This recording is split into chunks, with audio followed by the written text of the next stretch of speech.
Naples. It's a bit difficult to speak about Naples because it's a very complex reality, so to say. One could start by talking about the history of the city. Well, the very name of Naples means new city, Neapolis. So it means that there was an old city before Neapolis, right? And this old city was on an island in front of what is now Naples, where, according to the legend, a siren, Parthenope, attracted people who navigated around that area, and eventually they stopped there and founded the first settlement of the city, which then moved to the coast and took the name of Neapolis, the new city. So the history of Naples is already mythical in a way because it's linked to the siren. The name of the siren, Parthenope, means virgin. One could say that Naples is left with very little of what should be the virtue of a virgin in terms of its purity or its having kept its original traits. It's a city that has gone through many metamorphoses during the centuries. So it has been the capital of a kingdom, the only kingdom in Italy that lasted independently for 1,200 years, more or less. It has been one of the main cities of Italian art, Italian music, the opera. It is also the food capital of Italy because all the Italian food that is known outside of Italy, spaghetti with tomato sauce, pizza, is in fact Neapolitan food, is not Italian food. And it has also been a center of literature, not just in Italian, but in its own dialect, in Neapolitan, which is considered one of the literary languages of Italy besides Italian. But all these things, I think, leave us just with a sort of external understanding of Naples. It's just a collection of data about the city, but the city is much more. I like to think of Naples as a sort of living organism. And like any living organism, it has its bowels, it has its heart, it has its parts that are less noble, its parts that are more noble. The mafia, that the way we experience it outside of Italy, is a Sicilian phenomenon. In Naples you have the Camorra, which is as ancient as mafia. When did Naples become the capital of Camorra? That's a question that usually is avoided in Italy because it brings up some unpleasant truth that displease what should be the national patriotism. Namely, brings up the truth that the Camorra is partially a fruit of the unification of Italy. So the Camorra is one of the remaining plagues of the problems that Naples ran into after the unification.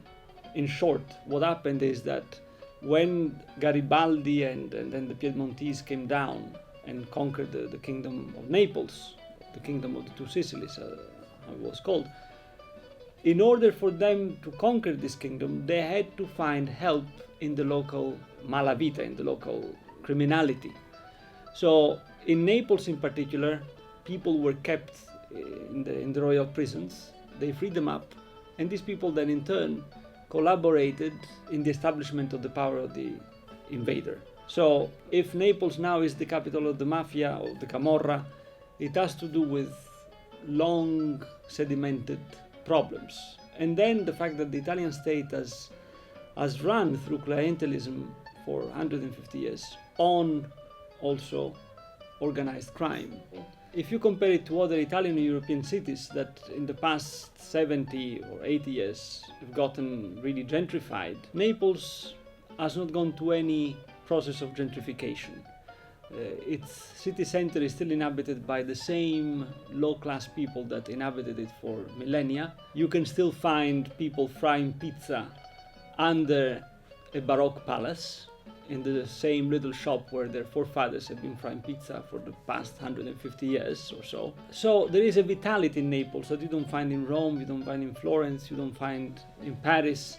A vitality that comes from the low classes, so to say, from this living together of cultivated people, less cultivated people, and people who can barely speak Italian or any other language but Neapolitan. And this gives the city a particular flavor. Then, of course, this comes also with many problems, at least for the standards of the modern world. The city is in disarray, the city is dirty, the city is also full of criminality.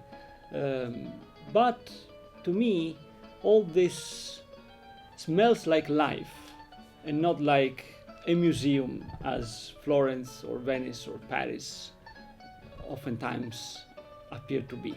I think it has to do with the fact that in Naples, more than in other cities in Europe, you had from the 1700s or the 1600s the actual living together of the nobility and the low classes in the same palaces.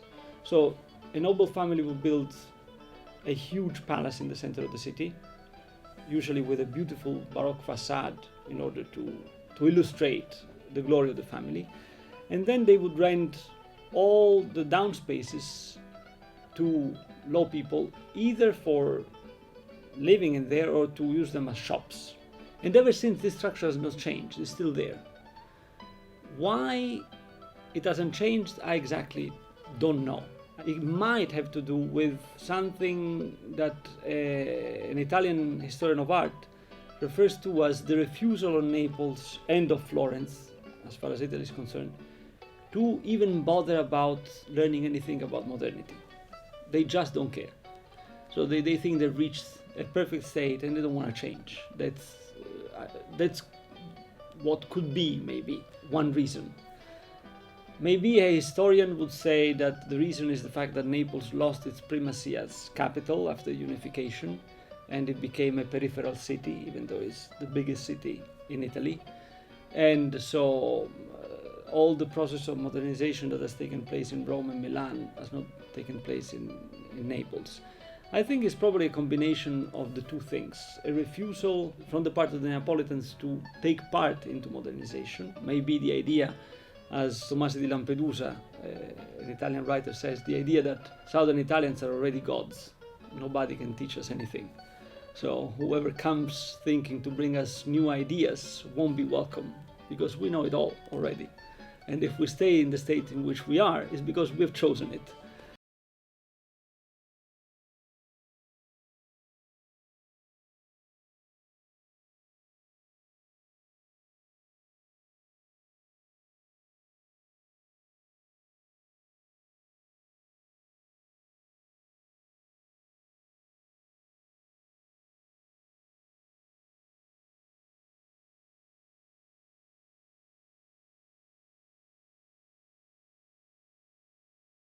Positano, there is then the mount, the volcano Vesuvio. So the city spreads through this arch, if you will. So it's one of its directions is from north to south. The other main direction is from east to west, because surrounded as it is by mountains, there is a castle on one of these mountains, and down from this castle a long way runs, a long street runs, which is called, the Neapolitans call it Spacca Napoli, means break Naples, because it cuts the city in exactly two parts.